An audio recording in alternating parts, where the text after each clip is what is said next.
A massive new experiment to make it rain.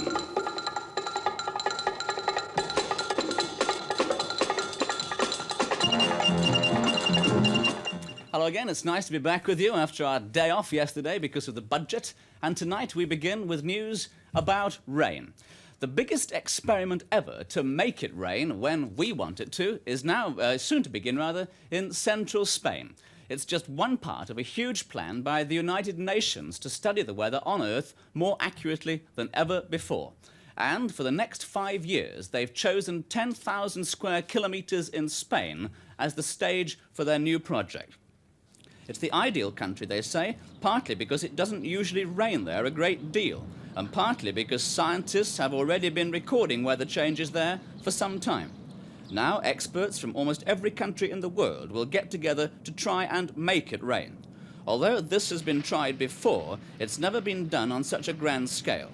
What will happen is that planes will be flown up through the clouds, and millions of tiny chemical crystals will be dropped into them. This should make the water droplets in the clouds heavier, and that extra weight should force the clouds to turn into rain. The United Nations say that if this experiment works, it'll be possible to make it rain on demand in other countries as well, especially in the desperately poor desert lands of Africa and Asia. The police are hunting today for a deadly cobra snake that's gone missing. It all happened when thieves made off with a cash box they found in a Land Rover. What they probably didn't know was that inside the cash box, guarding the money, was a deadly poisonous snake. It's a black and white cobra like this one, and it has a bite that can kill a person within half an hour unless they get medical help immediately. The police have warned everybody that if the snake does escape from its box, it could be deadly. They also say, though, that if it's left out in the cold, it could die. Well, now to the Middle East, and today fighting broke out again in Beirut, the capital of Lebanon. It's 16 months now since the bitter civil war in Lebanon came to an end, and an army of peacekeepers from other countries has been trying to keep the enemies apart ever since. But for the past few days, the peacekeepers seem to have failed, and the sound of machine guns have been heard again on the streets of Beirut.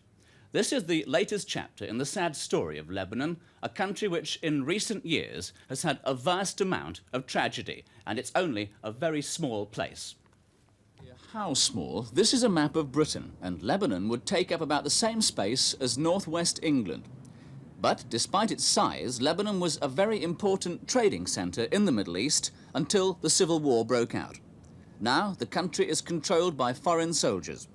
In the south, from the Litani River down to the border with Israel, it's run by Israeli troops and by the United Nations soldiers who are taking over from them. The Israelis attacked southern Lebanon 4 weeks ago, saying they wanted to destroy the hiding places of Palestinian guerrillas who believe that Israel is really their homeland. Hundreds of innocent Lebanese people in the area were killed, and thousands more fled to the north, along with many of the Palestinian guerrillas. Now, some of those refugees are beginning to return to their shattered villages, hoping that the United Nations soldiers will be able to protect them in the future. Many have found that their homes were totally destroyed during the Israeli attack.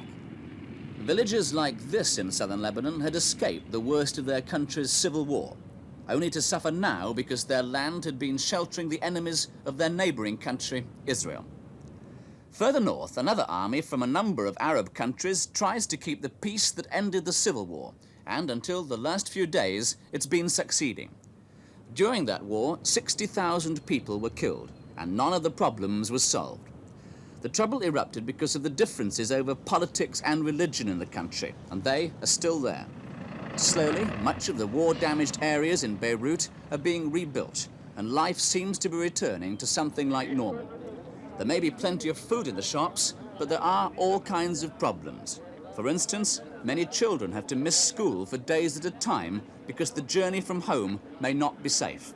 Lebanon's story of suffering is by no means over yet. Well, back home now, where some young anglers are having a record fishing season because of an unexpected piece of luck. To find out what it's all about, Lucy's been to the town of Louth in Lincolnshire. It all started at this trout farm in Louth, where they breed rainbow trout in special tanks full of river water. The tanks are fenced off and closely guarded against poachers. But at Easter, they flooded, and a lot of fish were simply washed into nearby rivers and streams.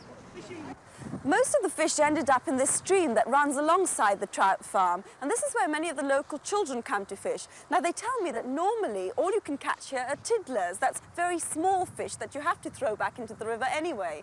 Now, of course, it's a different story. There are so many big rainbow trout in the river now that every day after school the banks are lined with hopeful young anglers.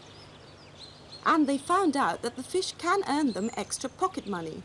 One boy made £15 in a week by selling the fish he caught to the local Chinese restaurant. And even the children who don't catch very much are just as excited about it all. Well, I was with the boy that caught a £5. He was on the front of the paper. You know, he's playing with it for 30 minutes, and he finally got it in. And in the meantime, he fell in as well. He fell in? Yeah, he got his boot wet. Now, some people have been telling me it was so easy to catch them. Sometimes you could catch them with your hand. Yeah, you could. Up there you could, with a landing net. Yeah. The landing net, just scoop them up. Really? Yeah. Oh. So what do you do with all these fish? Just keep them, take them home and eat them for tea. Well, finally tonight, at London Zoo today, an unusual kind of small cat called a margay has made its first appearance. He's been named Luke, and he's only the second margay to be born in this country. In fact, the first was his mother. Luke was born 2 weeks ago, and while he's being hand-reared by his keeper, he won't be on show to the public. The margay is a small cat closely related to the ocelot. It's found in the forests of Central and South America. Luke is tiny now, but even when he's fully grown, he'll be less than a metre long. Doesn't he look nice now? But I wouldn't like to come across him in a few years' time. That's all from Newsround today. See you again, I hope, at the same time tomorrow. Until then, bye-bye.